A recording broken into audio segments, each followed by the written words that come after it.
everyone, I'm Gitashi Aditya and I welcome you all to Aditya Education.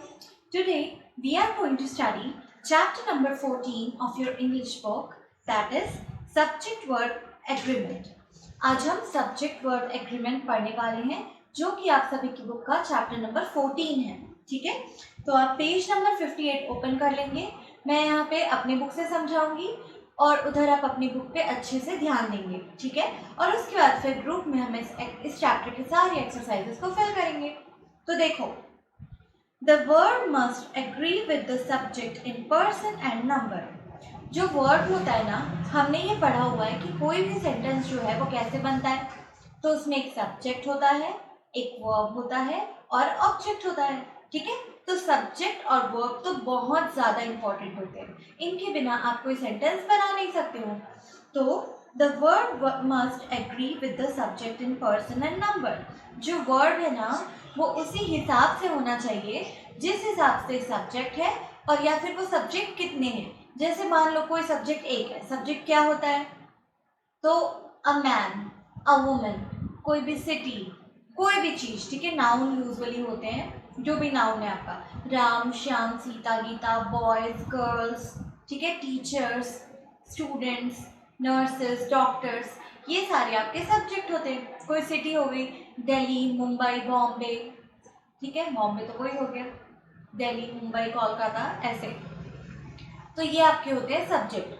अब subject अगर एक है तब तो ठीक है, उस हिसाब से वर्ब जो लगेगा वो अलग होगा. लेकिन सब्जेक्ट जब एक से ज़्यादा है तो जो वर्ब लगेगा वो डिफरेंट होता है. तो इसी में ना बताया जा रहा है कि जो वर्ब है वो हमेशा ही सब्जेक्ट के हिसाब से होता है. जैसा हमारा सब्जेक्ट होगा वैसा ही हमारा वर्ब होगा. This rule is known as concord. इसी रूल को हम कॉनकॉर्ड कहते हैं. ये रूल की मतलब जैसा सब्जेक्ट होगा वैसा वर्ब होगा, इस रूल को ही कॉनकॉर्ड कहा जाता है. तो देखो, कुछ रूल्स हैं सब्जेक्ट के साथ वर्ब को यूज़ करने के, जिसे हम यहाँ पे पढ़ेंगे. तो आप सभी अपनी बुक पे अच्छे से ध्यान देना. Rule number 1, if the subject is singular in number, use the verb accordingly. अगर जो सब्जेक्ट है वो सिंगुलर है, मतलब एक है, तब हम उसी के हिसाब से वर्ब का यूज़ करेंगे. जो एक सब्जेक्ट के लिए उसके हिसाब से हम वर्ब का यूज़ करेंगे. मान लो सिर्फ एक लड़का है, एक लड़की है. ठीक है, जैसे सिर्फ राम है, श्याम है, या फिर सीता है, या कोई भी. ठीक है, एक है, एक की बात हो रही है ना, तब हम उसके हिसाब से वर्ब लगाएंगे. तो जैसे यहाँ पे एक सेंटेंस दिया गया है एग्जाम्पल के लिए, जिसे आप अपनी बुक पे देख सकते हो. Anil practices his violin every day for 3 hours. Anil जो है वो हर दिन अपनी वायलिन का प्रैक्टिस करता है 3 घंटे. ठीक है, 3 घंटे हर दिन प्रैक्टिस करता है. In this case, Anil is a singular noun, so we use s or es with the first form of the word practice in the simple present tense. इस सेंटेंस में देखो, Anil practices his violin every day for 3 hours. इसमें देखो अनिल एक ही है ना, singular है, एक है. तो उसके साथ जो वर्ब हमने लगाया है प्रैक्टिस. जो भी वर्ब जब भी किसी सिंगुलर सब्जेक्ट के साथ लगता है तो वर्ब में एस या ई एस लगा के, फर्स्ट फॉर्म में एस या ई एस लगा के उसे सिंपल प्रेजेंट टेंस में लिखा जाता है. जैसे प्रैक्टिस, प्रैक्टिस्ड, प्रैक्टिस्ड. लेकिन यहाँ पे सिंगुलर है ना, एक है ना, अनिल है सिर्फ, इसलिए अनिल के साथ हम क्या करेंगे, प्रैक्टिस, फर्स्ट फॉर्म यूज होगा और उसमें एस या फिर ई एस लगाया जाता है. तो अनिल प्रैक्टिसेस, एस या ई एस हमने लगा दिया. Anil practices his violin every day for 3 hours. ठीक, तो जब सिंगुलर सब्जेक्ट होता है तो हम वर्ब के फर्स्ट फॉर्म में एस या फिर ई एस लगाते हैं और उसी को वर्ब बनाते हैं. अब देख B, if the subject is plural in the number, use the verb accordingly. अब अगर सब्जेक्ट ही प्लूरल हो गया, जैसे पहले में सिर्फ अनिल था, एक था, है ना. अब अगर सब्जेक्ट ही आपका प्लूरल हो गया, एक से ज़्यादा हो गया, तो भी वर्ब उसी के हिसाब से चेंज हो जाता है. तो कैसे चेंज होगा? Birds build their nests in the trees. Birds जो है वो अपने नेस्ट जो है वो ट्रीज में बनाते हैं. Birds अपने नेस्ट ट्रीज में बनाते हैं, घोंसले जो है वो ट्रीज में बनाते हैं. अब यहाँ पे देखो, बर्ड्स, एक बर्ड की बात नहीं हो रही ना, एक से ज़्यादा बर्ड्स की बात हो रही है. बहुत सारे बर्ड्स हैं. तो इसी के हिसाब से हमारा वर्ब भी चेंज हो जाएगा, सब्जेक्ट के हिसाब से. प्लूरल है, एक से ज़्यादा है. तो देखो, In this case, birds is a singular plural subject and the tense is simple present. इस सेंटेंस में जो birds है वो सिंगुलर प्लूरल है, एक से ज्यादा है और सिंपल प्रेजेंट टेंस है. So s or es should not be used with the first form of the verb will in this case. इसीलिए इसमें s और es का यूज हम नहीं करेंगे. ठीक, जब भी प्लूरल सब्जेक्ट होता है तब हम एस या एस का यूज नहीं करते हैं फर्स्ट फॉर्म सिंपल प्रेजेंट के साथ. जब सिंगुलर हो तब करते हैं, जब प्लूरल हो तब नहीं करते. फिर rule number 2, if two or more subjects are connected by and they mostly take a verb in the plural form. जब दो या दो से ज्यादा जो सब्जेक्ट्स है ना वो एंड से कनेक्टेड होते हैं तो फिर वहां पे कोई प्लूरल वर्ब लगता है. ठीक है, जैसे देखो यहाँ पे एग्जाम्पल है, Ram and Shyam are brothers. ठीक, राम और श्याम भाई हैं. तो यहाँ पे देखो दो सब्जेक्ट हैं, राम भी एक सब्जेक्ट है, श्याम भी एक सब्जेक्ट है और दोनों ही एंड से कनेक्टेड है ना, राम एंड श्याम. तो इसीलिए हमने जो वर्ब लिया वो क्या लिया, आर. इज नहीं, हमने आर लिया. दो लोगों की या दो से ज्यादा की जब बात हो और दोनों एंड से कनेक्टेड हो तब हम प्लूरल सब्जेक्ट का यूज करते हैं. तो इज की नहीं यूज करके हम आर यूज किए हैं. तो Ram and Shyam are brothers. ठीक है. फिर rule number 3, if a singular subject is preceded by each or every the verb should be in the singular. अब देखो अगर कोई सिंगुलर सब्जेक्ट है, जैसे जैसे हमने अनिल देखा था वैसे ही कोई सिंगुलर सब्जेक्ट है, राम है, करण है. ठीक है, कोई सिंगुलर सब्जेक्ट है और उसके सामने ईच लगा है या एवरी लगा है, या यहाँ पे तो नाम यूज नहीं कर सकते, मैन हो गया, वुमेन हो गया, टीचर हो गया, ऐसा यूज कर सकते हैं. तो अगर कोई सिंगुलर एक सब्जेक्ट है और उसके सामने ईच या फिर एवरी लगा है तो आपका वर्ब भी सिंगुलर ही होगा. जैसे देखो, every man and women is required to check in. अब यहाँ पे देखो एवरी लगा है सामने, लेकिन मैन और वुमेन भी तो आपस में कनेक्टेड है ना, मैन एंड वुमेन. और हमने पहले ही पढ़ा है कि जब दो जो है वो साथ में रहे तो फिर हम प्लूरल सब्जेक्ट का यूज करते हैं. इसीलिए हमने राम एंड श्याम वाले में आर लगाया था ना, Ram and Shyam are brothers. यहाँ पे भी देखो मैन एंड वुमेन एक साथ है, एंड लगा है बीच में, दो सब्जेक्ट है, लेकिन यहाँ पे क्या हो रहा है कि इसके सामने में एवरी आ गया. तो जैसे ही एवरी आता है ना या फिर ईच आता है तो फिर वहां पे आपका जो वर्ब है वो सिंगुलर ही रहता है. तो every man and women, are नहीं, is. Every man and women is required to check in. हर एक आदमी और औरत को चेक इन करना बहुत जरूरी है. ठीक है, बहुत चाहिए इधर चेक इन करना. फिर देखो वैसे ईच भी अगर किसी सेंटेंस में आता है तब भी हम वर्ब का सिंगुलर फॉर्म ही यूज करते हैं. Each individual dog has a different character. हर एक डॉग का अपना ही अलग स्वभाव, अपना ही अलग कैरेक्टर होता है. तो जब भी किसी सेंटेंस में ईच या फिर एवरी लग जाता है सब्जेक्ट के सामने, तब वहां पे हम सिंगुलर वर्ब का ही यूज करते हैं. ठीक है. Rule number 4, two or more singular subjects connected by either or take a word in the singular. जब दो या दो से ज़्यादा सिंगुलर सब्जेक्ट मतलब एक वाले सब्जेक्ट जो हैं आइदर और से कनेक्टेड होते हैं तब भी हम वर्ब के सिंगुलर फॉर्म का ही यूज करते हैं.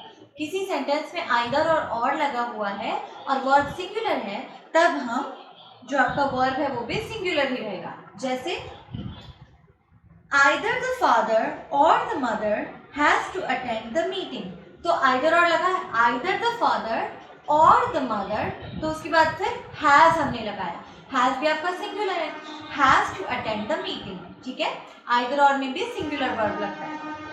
फिर rule number 5, if the two subjects, the first one is singular and the second one is plural, the verb will be in plural form in case of either or. हाँ, अब देखो जब either और आप use करते हो और उसमें पहला वाला सब्जेक्ट सिंगुलर है और दूसरा वाला जो सब्जेक्ट है वो प्लूरल है तब आपका वर्ब प्लूरल ही रहेगा. जैसे हमने अभी देखा ना, आइदर और लगाते हो और दोनों सिंगुलर सब्जेक्ट है तो वर्ब सिंगुलर रहा. जैसे आइदर द फादर, एक फादर, और द मदर, एक mother, has to attend the meeting. तो यहाँ पे सिंगुलर ही हमने लगाया हैज। लेकिन अब यहाँ पे देखना, आइदर रोनित, आइदर रोनित, रोनित तो एक हो गया, और हिज फ्रेंड्स, तो हिज फ्रेंड्स तो एक से ज्यादा हो गए ना। आइदर रोनित एक हो गया, और हिज फ्रेंड्स, अब देखो एक तो सिंगुलर है लेकिन दूसरा हिज फ्रेंड्स हो गया, तो हिज फ्रेंड्स ज्यादा हो गया। तो अब जो आपका वर्ब है वो हिज फ्रेंड्स के हिसाब से लगेगा, मतलब प्लूरल के हिसाब से लगेगा। Either Ronit or his friends have to clean up the mess, ठीक है। तो either Ronit or his friends plural है, इसलिए अब वर्ब भी प्लूरल लगेगा, have to clean the mess, ठीक है। तो जब दो हो, एक जो है आपका सिंगुलर हो और एक प्लूरल हो और आइदर और लगा हो, तब हम प्लूरल के हिसाब से ही अपना वर्ब लगाते हैं, प्लूरल में ही, ठीक। Rule number 6, when two singular subjects are joined by neither nor, use a singular word। इसमें भी देखो सेम जैसे आइदर और के लिए था ना, कि जब दो सिंगुलर सब्जेक्ट को आइदर और से जोड़ते हैं तब हमारा जो वर्ब है वो सिंगुलर ही रहता है। वैसे ही अब दो सिंगुलर सब्जेक्ट को अगर नाइदर नॉर से जोड़ते हैं, पहले में आइदर और अब नाइदर नॉर, इससे जोड़ते हो तब भी हमारा वर्ब जो है वो सिंगुलर ही रहेगा। तो neither Abha nor Manu has completed the test. तो यहाँ पे देखो हमने क्या किया, नाइदर नॉर से दो सिंगुलर सब्जेक्ट को जोड़ा, नाइदर आभा एक, नॉर मनु दूसरा, दोनों सिंगुलर है, एक ही एक है। Has completed the test, has लगा दिया हमने, ठीक, सिंगुलर ही सब्जेक्ट लगेगा, नाइदर नॉर हो चाहे आइदर हो, ठीक। लेकिन एवरी और ईच लगाते ही वो चेंज होता है। अब 7th part, when of the two subjects the first is singular and the second one is plural, use plural verb in case of neither nor। ये भी एकदम सेम है। अब अगर एक सब्जेक्ट आपका सिंगुलर है और दूसरा सब्जेक्ट आपका प्लूरल है, तब जो आपका वर्ब है वो प्लूरल भी लगा सका, जैसे आइदर और में हुआ था। जैसे देखो, नाइदर रमन, रमन एक हो गया, नॉर हिज पेरेंट्स, अब पेरेंट्स तो एक से ज्यादा होते हैं ना, पेरेंट्स एक से ज्यादा होते हैं। वर अवेयर ऑफ दिस, तो वर हमने लगाया, वर्ड जो है वो प्लूरल होता है, ठीक है, बहुत सिंगुलर होता है, वर्ड प्लूरल होता है। Neither Raman, Raman singular subject, nor his parents, तो हिज पेरेंट्स जो है वो प्लूरल सब्जेक्ट हो गया। तो वर अवेयर ऑफ दिस, तो वर आपका क्या हो गया, प्लूरल सब्जेक्ट, ठीक। तो जब भी एक सब्जेक्ट सिंगुलर और दूसरा सब्जेक्ट जो है वो प्लूरल होगा, तो हमारा जो वर्ब है वो भी प्लूरल हो जाएगा। Rule number 8, a collective noun takes a singular word. जो कलेक्टिव नाउन होते हैं ना, जैसे अ हर्ड ऑफ एलिफेंट्स और a bouquet of flowers, a bunch of keys, a swarm of bees, ये आपने पहले पढ़ा हुआ है। तो जब भी कलेक्टिव नाउन की हम बात करते हैं और वो आपका सब्जेक्ट होता है, तब हमेशा ही सिंगुलर वर्ड का यूज होता है। जैसे a herd of elephants was seen roaming in the town. तो देखो यहाँ पे एक कलेक्टिव नाउन है, अ हर्ड ऑफ एलिफेंट्स, इसके साथ सिंगुलर वर्ड लगाओगे, वॉज लगाओगे, वर्ड नहीं लगाओगे, सिंगुलर। अब the herd of elephants was roaming in the town. फिर 9 देखो, a collective noun takes a plural word when the individuals of which it is composed are thought of separately instead of collectively। हाँ देखो, अब यहाँ पे क्या बोल रहा है कि कलेक्टिव नाउन प्लूरल कब होता है, तो जब वहां पे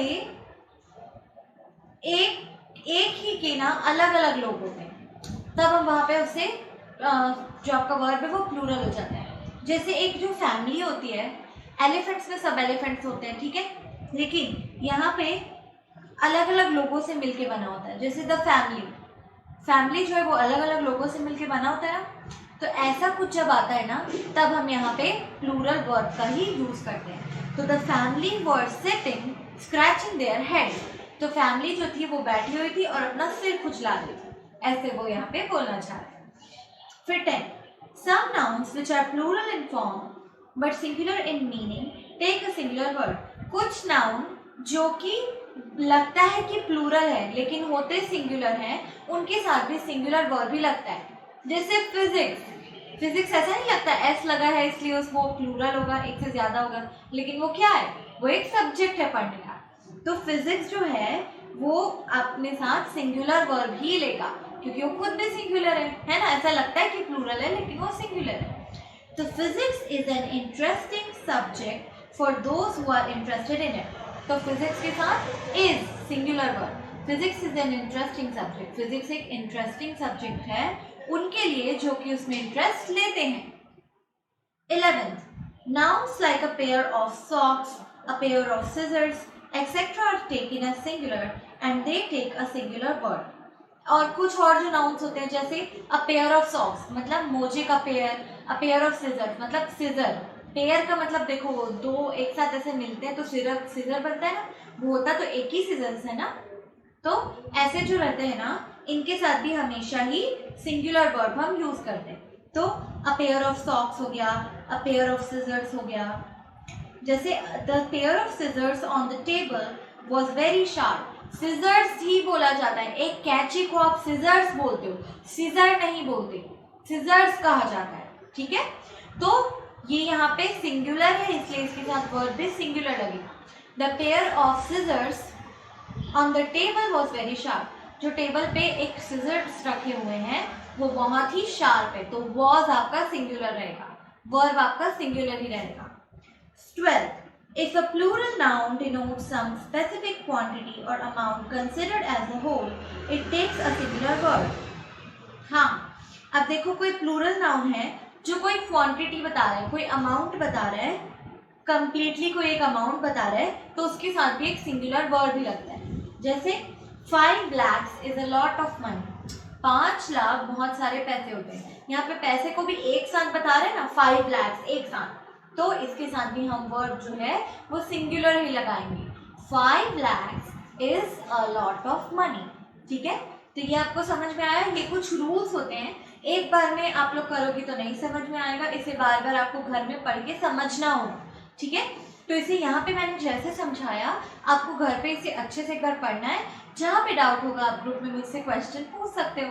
तो पहले बेटा एक बार अच्छे से इसे घर पे पढ़ना, समझने का खुद कोशिश करना, एंड देन जो भी आपको कोई प्रॉब्लम हो आप मुझसे पूछ सकते हो। इससे रिलेटेड जो भी एक्सरसाइजेज है वो हम ग्रुप में फिल करेंगे, ठीक है। So that is all for today. If you like this video please like, share and subscribe. Thank you, bye bye.